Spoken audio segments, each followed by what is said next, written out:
Well, thank you. Throughout most of my adult life, I've been engaged with the thought of Kurt Gödel, and I think I'd be an entirely different person if it wasn't for the rich set of insightful ideas that he left us.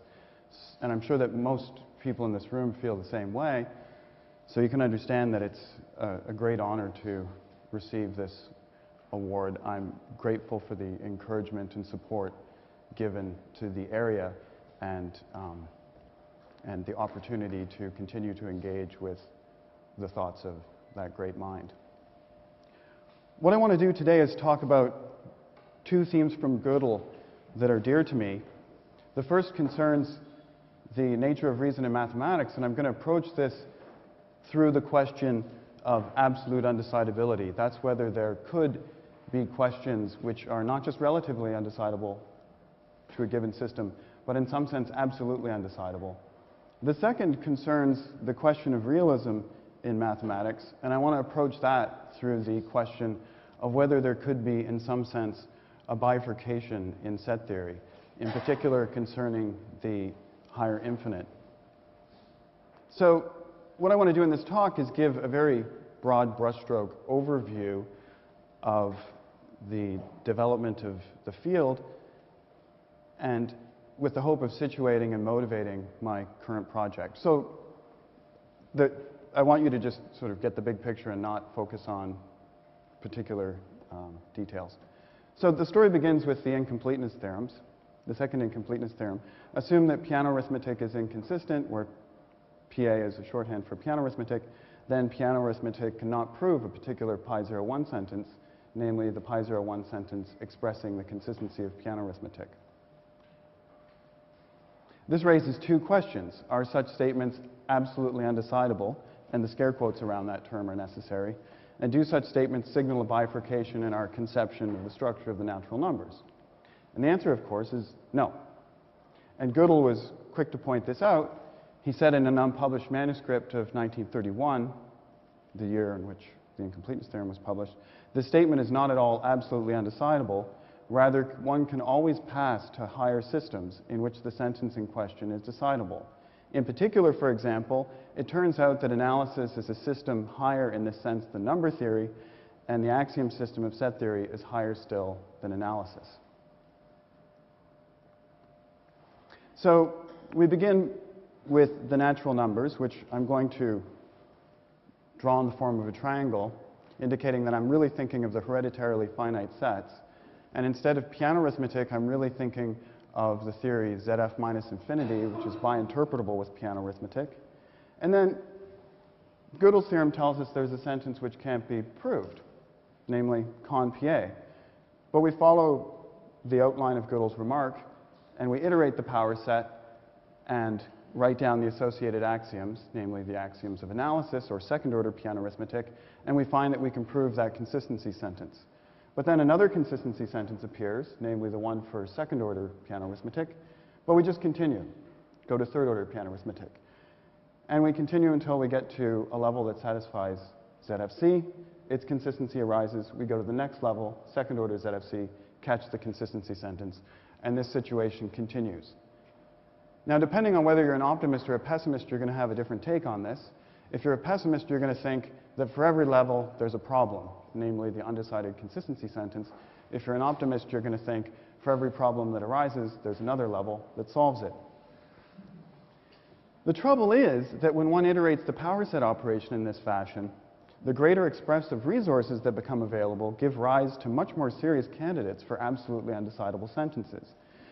So it was mentioned in the last talk that a dream is to construct natural mathematical sentences of first-order arithmetic that are independent and lie at various points in the interpretability hierarchy, perhaps bifurcating into incomparable elements. In the case of set theory, it turns out that that's pretty much the norm. Two classic examples of this are the statement that all Lebesgue measurable sets are projective and the continuum hypothesis. I'm not going to go into the details of those statements, apart from saying that they occurred in natural mathematical practice, and that the first statement concerns second-order arithmetic, or the second infinite level of the universe, while the second concerns the third. Now, these sentences were shown to be independent from ZFC plus, various small, large cardinals. If CFC is consistent, then ZFC plus CH is consistent, and hence you can't refute CH. This was shown by Gödel, and Cohen proved the companion result. Similar results hold for projective measure and a broad array of mathematical statements, and set theorists using these techniques and elaborations of them showed that many other statements are independent, so much so that what may have started off as a dream started turning into something of a nightmare. So here's what Gödel did. He started with V, and he carved out an inner model by iterating the definable power set instead of the full power set, and the resulting model satisfies CH. Cohen did something much more subtle. He created what one might think of as an outer model, an extension of the universe by a method known as forcing, and in this talk I'm going to concentrate on set forcing, in which the continuum hypothesis fails. So our questions resurface at this point. Are such statements absolutely undecidable? Do such statements signal a bifurcation in our conception of the universe of sets? The situation is now much more delicate. It won't do to just iterate the power set one more time to capture these sentences. But perhaps if one iterates the power set far enough, then one will. Perhaps if there are very large levels of the universe of sets, then these sentences will become decidable. The statements that assert that there are very large levels of the universe of sets are known as large cardinal axioms or axioms of infinity, and that's going to be the focus of my talk. There are two questions that immediately arise concerning them. First, are they justified? And second, do they do the trick in reducing incompleteness? So I'll talk first about the question of justification. Gödel drew a fundamental distinction between intrinsic and extrinsic justifications of new axioms. When discussing intrinsic justifications, he mentions the existence of inaccessibles, malo cardinals, and these are small, large cardinal axioms in a very rich hierarchy. Gödel says that these axioms show clearly not only that the axiom system of set theory as used today is incomplete, but also that it could be supplemented without arbitrariness by new axioms, which only, and this is the phrase I want to stress, unfold the content of the concept of set as explained above, where above he explains the iterative conception that I drew a picture of earlier. And he talks of these axioms having intrinsic necessity relative to the iterative conception of set. On the other side, we have extrinsic justifications. Concerning this, he says, even disregarding the intrinsic necessity of some new axiom, and even in case it has no intrinsic necessity at all, a probable decision about its truth is possible also in another way, namely by inductively studying its success. And in a famous passage, he says, there might exist axioms so abundant in their verifiable consequences, shedding so much light upon a whole field, and yielding such powerful methods for solving problems, that no matter whether they are intrinsically necessary, they would have to be accepted at least in the same sense as any well-established physical theory.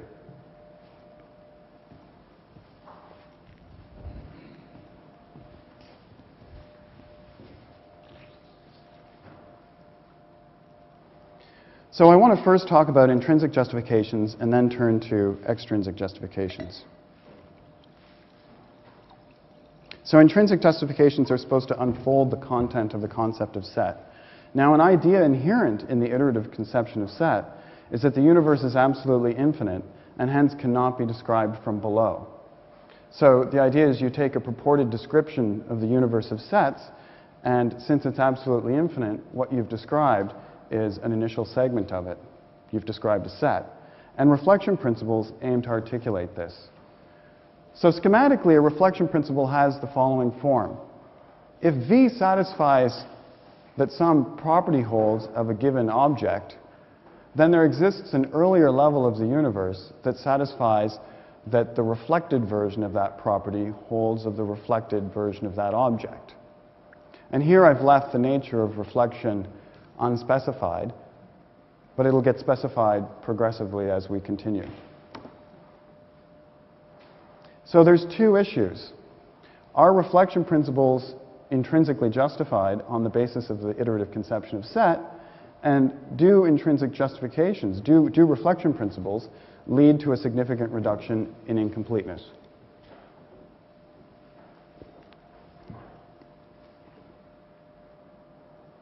Now, concerning the first, I think that there are philosophical problems with justifying certain reflection principles. But I don't want to go into that because I think that the mathematical situation is much clearer.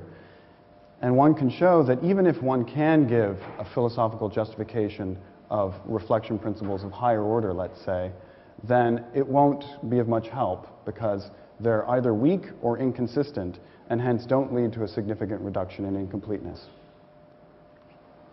So here's the situation. If you take ZFC and pull away infinity and replacement, and then you add in first-order reflection, where you consider first-order formulas, a parameter is a set and it reflects to itself, then you can reprove infinity and replacement, which are the main axioms of extent in ZFC. And then if you go to second-order formula, higher-order formulas with second-order parameters, then you get inaccessibles, malos, weakly compacts, and indescribables. And to reflect a second-order parameter, the second-order parameter will be a class like A in V.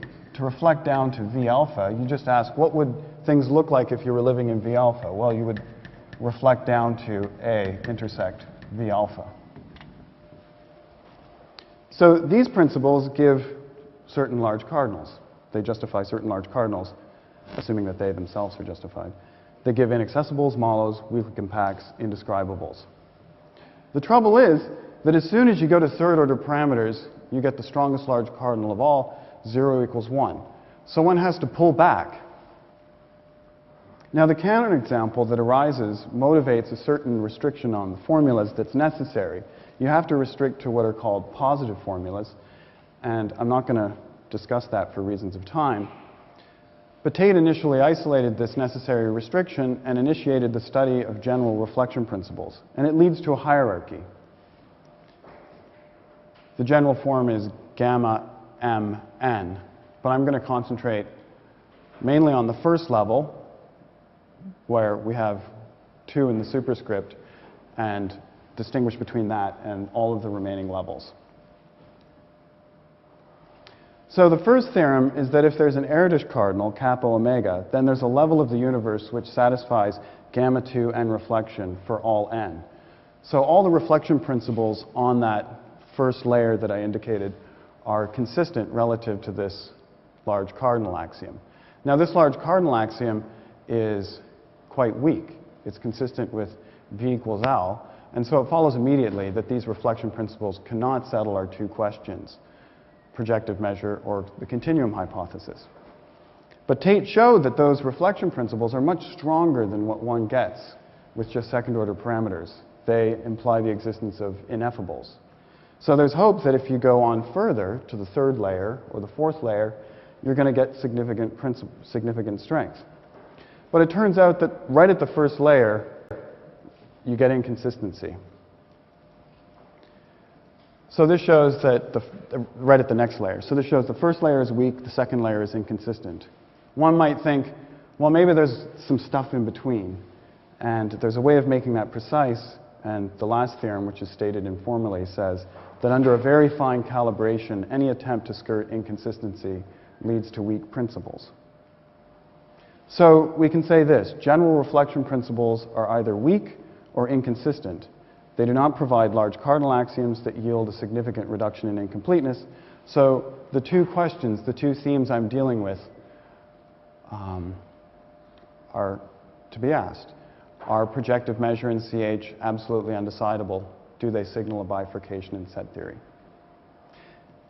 Now, there could be intrinsic justifications of things other than reflection principles of an entirely different nature that yield a significant reduction in incompleteness. But I don't know of any, so I'm instead going to turn at this point to extrinsic justifications. And fortunately, they have great reach. So much so that Gödel thought that on the basis of extrinsic justifications and his faith in the power of reason, which is not unreasonable if you're Gödel, that large cardinal axioms would actually yield a generalized completeness theorem. And here's what he says. It's not impossible that for such a concept of demonstrability, namely provability from ZFC and true large cardinal axioms, some completeness theorem would hold, which would say that every proposition expressible in set theory is decidable from the present axioms plus some true assertion about the largeness of the universe of sets. And CH was proposed as a test case. Well, that would be fantastic. And I claim that a network of theorems in modern set theory make for a striking extrinsic case for many new axioms that settle many of the classical questions. I'm only going to be able to touch on a very small fragment of that case. So the first theorem that's of relevance is a landmark result of Martin and Steele. Assume that there are infinitely many wooden cardinals, and these are large cardinals far beyond the ones I've discussed so far. Then, projective measure holds. And in fact, there's a statement PD that holds. And that has a concrete consequence. It says that you can't take, well, there's a theorem of Banach and Tarski which says you can take the unit sphere, break into finitely many pieces, move them around in rigid rotations, and put them back together to get a sphere of twice the size. You ask, can you do it with closed sets? No. Can you do it with Borel sets? No. Can you do it with projective sets? ZFC throws up its hands. The large cardinals come in and say no. Moreover, the above large cardinal axioms, and in fact that axiom projective determinacy, appear to be effectively complete, and here the scare quotes again are necessary, at the level of second-order arithmetic. And we can quantify this. What I mean to say is that when you consider a statement of second-order arithmetic, it appears that you're going to get the answer yes or no modulo those large cardinal assumptions. It's hard to find examples that are independent. And the reason is that our main method for establishing independence like that is set forcing. So Wooden showed that if there's a proper class of wooden cardinals, then statements about second-order arithmetic can't be altered by forcing.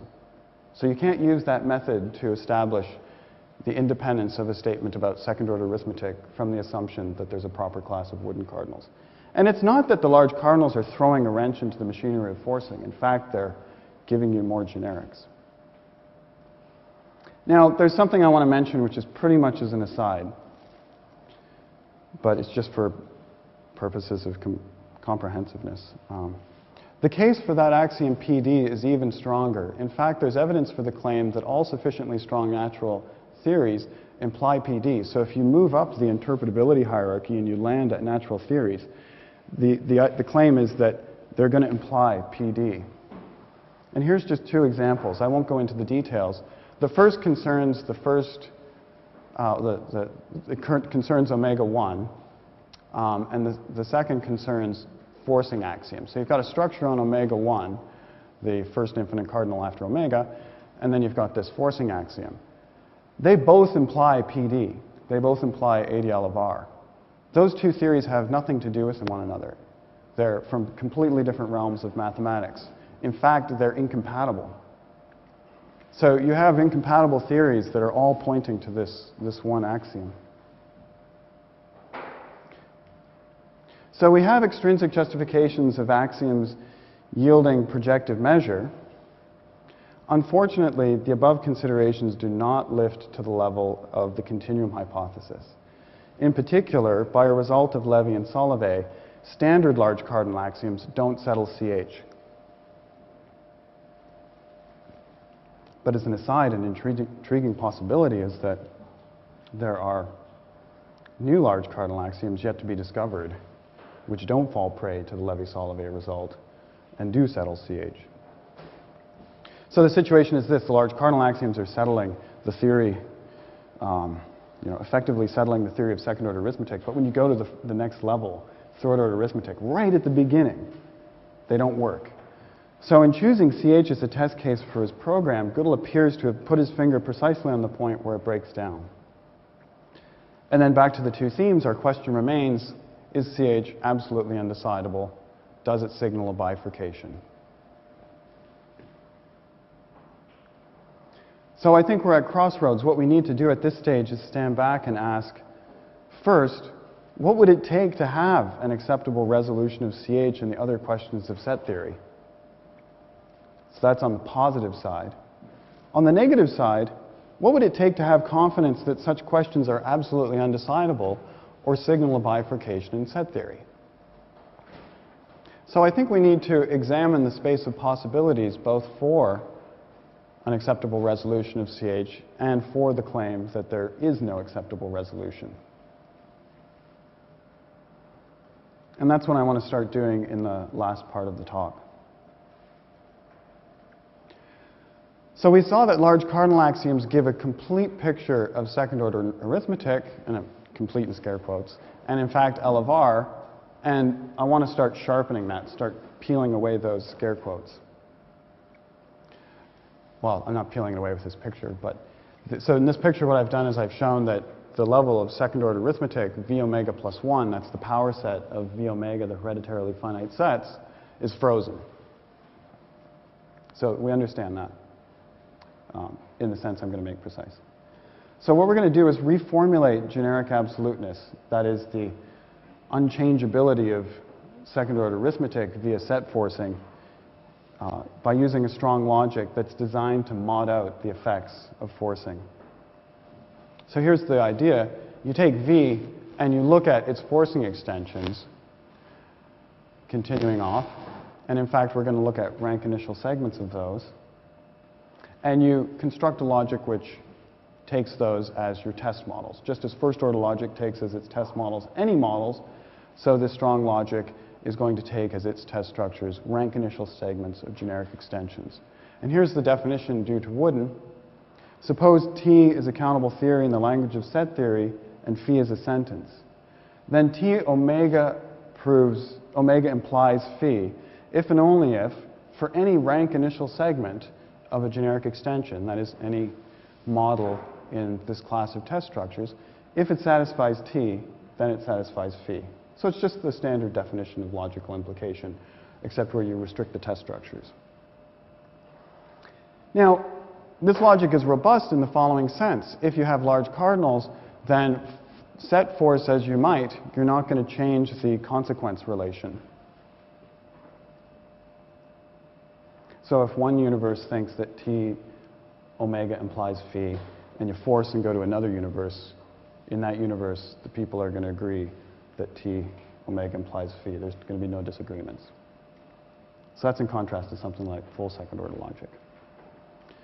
And there's a corresponding proof relation, denoted single-turn style phi, which I won't define. The definition's complicated, and it would take us too far afield. And it's also robust in the above sentence. And the analog of the soundness theorem is known to hold. So if T omega proves phi, then T omega omega implies phi. And so the natural question that arises is, what about the completeness theorem? And that's open. The omega conjecture says that if there's a proper class of Woodens, then for each sentence phi is going to be valid in omega logic if and only if phi is provable in omega logic. And I want to stress that this provability relation is not syntactic in the sense that it's sigma 0, 1. It couldn't be. It's not definable in first-order arithmetic. It's definable in third-order arithmetic. So it's syntactic only in the scare quote sense of the term. So now that we have this strong logic at hand, we can say that a theory T is omega complete for a collection of sentences gamma if and only if T omega implies phi or T omega implies not phi. And in this language, with this logic, we can reformulate that result of Wooden on generic absoluteness as follows. Assume Z of C and that there's a proper class of Wooden cardinals, then in this strong logic, Z of C is complete, that is omega complete, for second-order arithmetic. So you take any sentence of second-order arithmetic in the strong logic, you can prove it from ZFC or you can refute it. So that's a partial articulation of Gödel's expressed hope for a generalized completeness theorem. Large cardinals are involved, only we're bumping up the power of the logic. And we're just getting it for second-order arithmetic, not the entire hierarchy. Now, can you get it for the entire hierarchy? Well, no. By that limitative result of Levy and Solovay, standard large cardinals are not going to give you that CFC is omega complete for third-order arithmetic because of the continuum hypothesis. But can one, through other means, have higher forms of omega completeness? Well, it turns out that if you add the continuum hypothesis into the picture, then you can. So Wooden showed in 1985 that under stronger large cardinal assumptions, ZFC plus CH is omega complete for the first layer of third-order arithmetic, that's sigma 2, 1. And that's where CH lives. Now you might think, well, that's a great thing about CH, but maybe there's a different axiom which also shares that feature, that it gives you a complete omega picture of sigma 2, 1.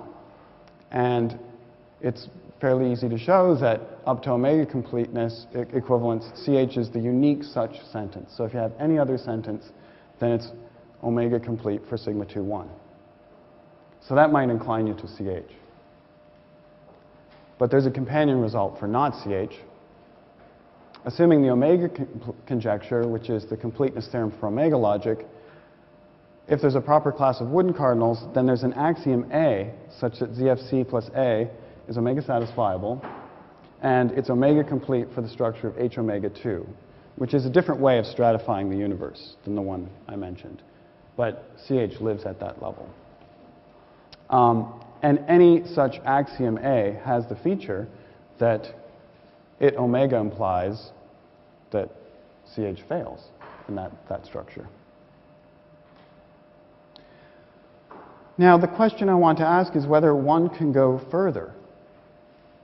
And so this section is called an optimistic scenario and the prospect of bifurcation. So what I'm going to do is I'm going to start off by looking at a very optimistic scenario for getting a complete picture of the universe of sets, for realizing Gödel's hope or a modification of it. And then actually it's going to sort of slide into a scenario for bifurcation. So Wooden showed that if the omega conjecture is true, then there's no recursive set of axioms which will do this for sigma 2, 3. So if the omega conjecture holds, you might be able to get it for sigma 2, 2, that's open, but no recursive theory is going to do it for sigma 2, 3. And so this approach is going to fail at third-order arithmetic. But if the omega conjecture fails, then perhaps we can achieve more. Here's an optimistic scenario. So this is our situation. We've got an omega complete picture of second-order arithmetic, and if we add CH, we get an omega complete picture of the first layer of third-order arithmetic. Perhaps there's sentences, A0 through AN and so on, that give us an omega complete picture of the successive layers of third-order arithmetic until we fully have full of third-order arithmetic. And then being more ambitious, perhaps there's sentences A1, etc., that give us an omega complete picture of fourth-order arithmetic, and then fifth, and then sixth. And you keep going. Perhaps if you pick any specifiable level of the universe, V lambda, there are axioms, recursively enumerable, I'll call it A vector, which give you, modulo large cardinals, an omega complete picture of the theory of V lambda.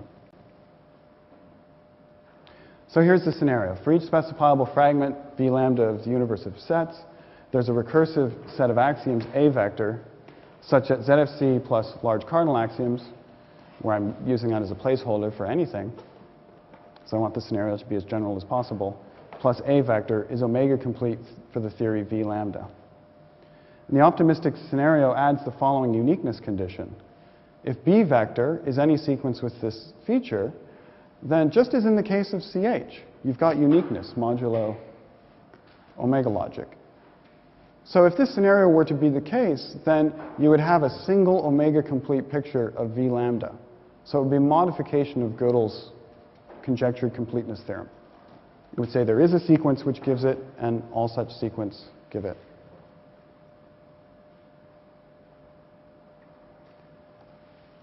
But the problem is maybe there's the sequence A vector, and then there's the sequence B vector, which is also omega complete, and you can't choose between them. So Wood and I recently proved that uniqueness must fail. And here's the theorem.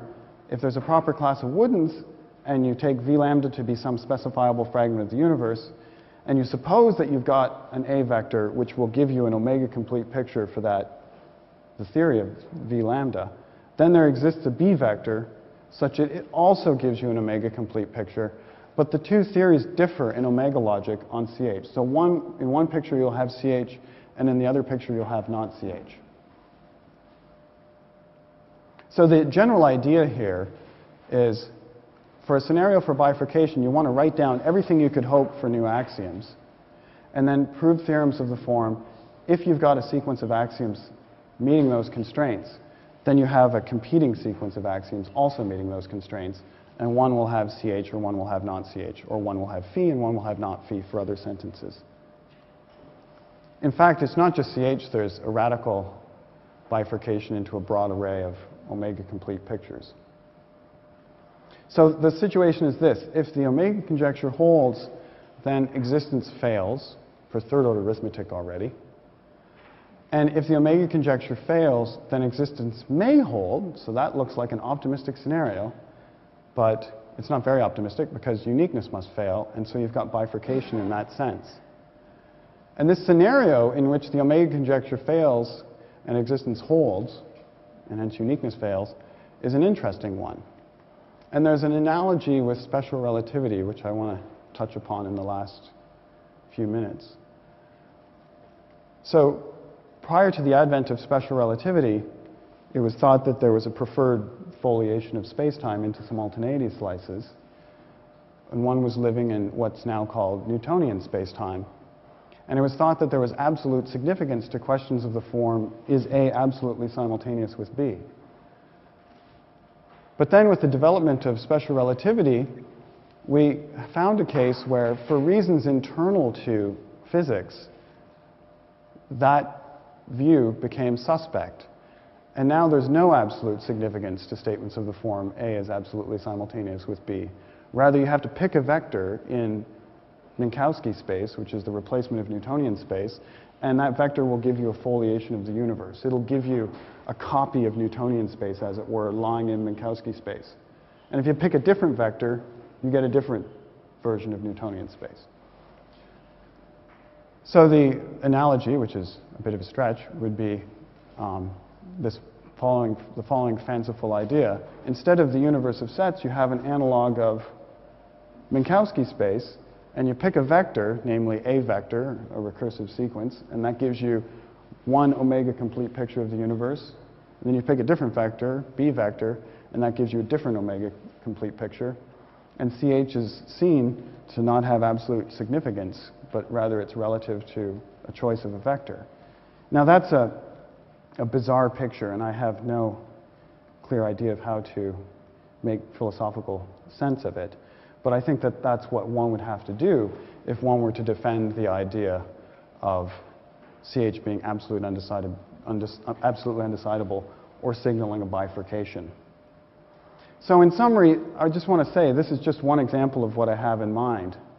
And those criteria that I wrote down, omega completeness, don't exhaust all the criteria that one could ask for in new axioms. So it really is just an initial sample. But I think what we need to do is stand back and ask these two questions, which I want to repeat. What would it take to have an acceptable resolution of CH and other questions of set theory? And what would it take to have confidence that such questions are absolutely undecidable or signal a bifurcation? And we need to just explore the space of possibilities, and that's something I'm looking forward to talking to you about. Okay, thank you.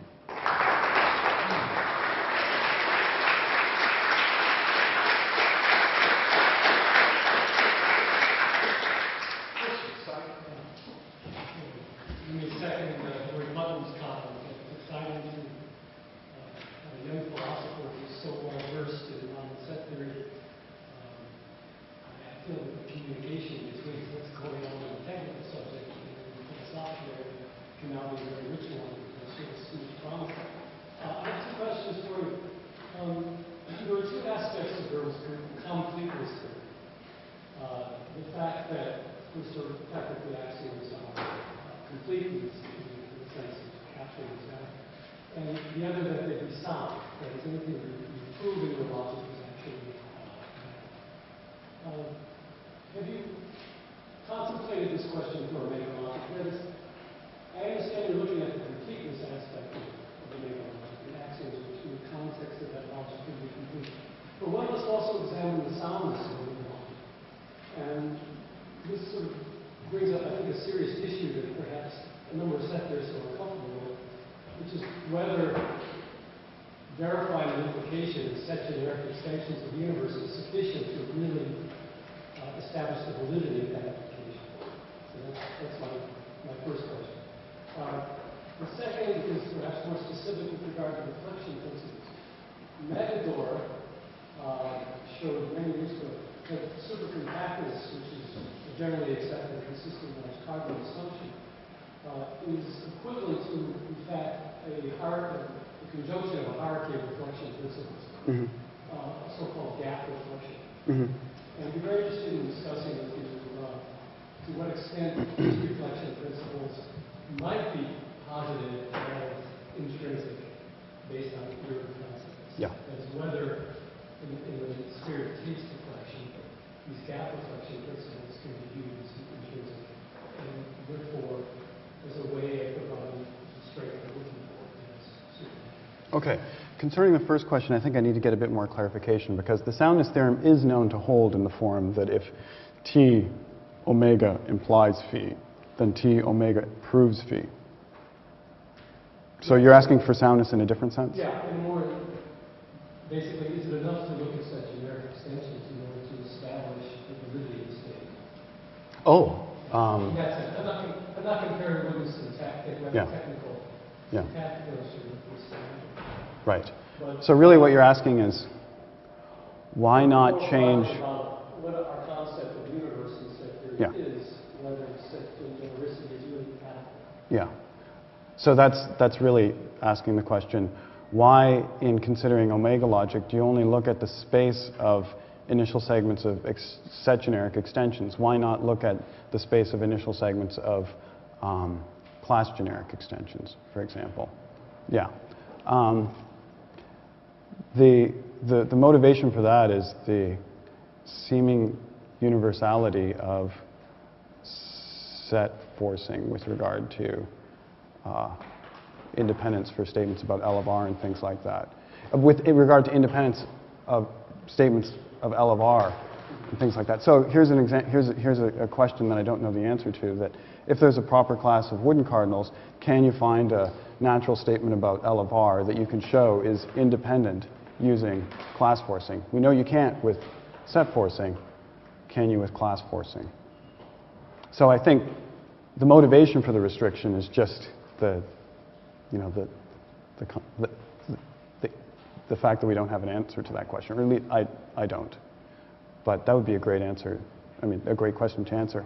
Regarding the second question, there's also the principles of Reinhardt, which are in his paper that has reflection principles in the title, and they give you one extendables and so on.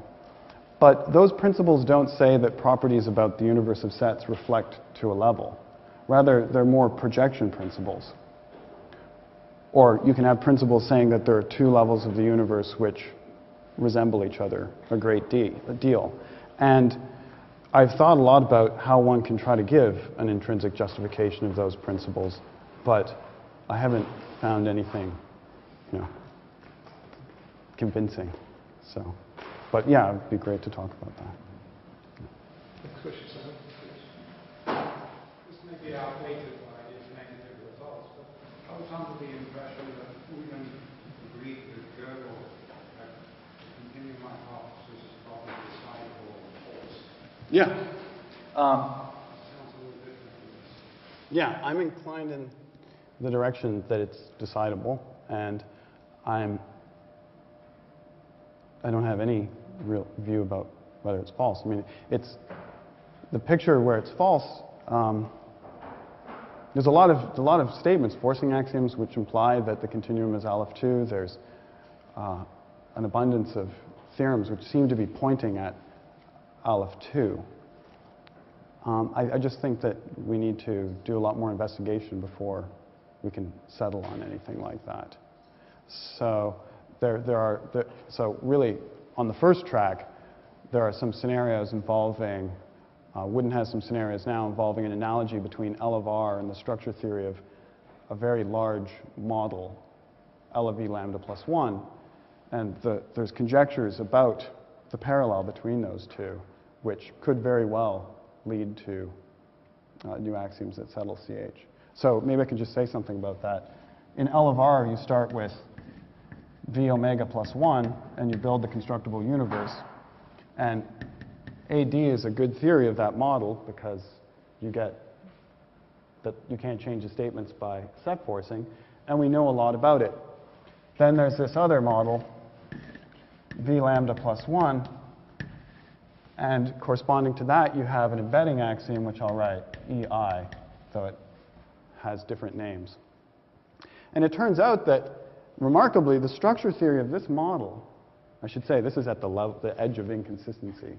The structure theory of this model under this axiom is very similar to the structure theory of this model under this axiom, with the analogy omega is the analog of lambda 1. So for example, omega 1 here is measurable. Well, omega 1 is omega plus, so let's look at lambda plus. Turns out that that's measurable under this entirely different assumption.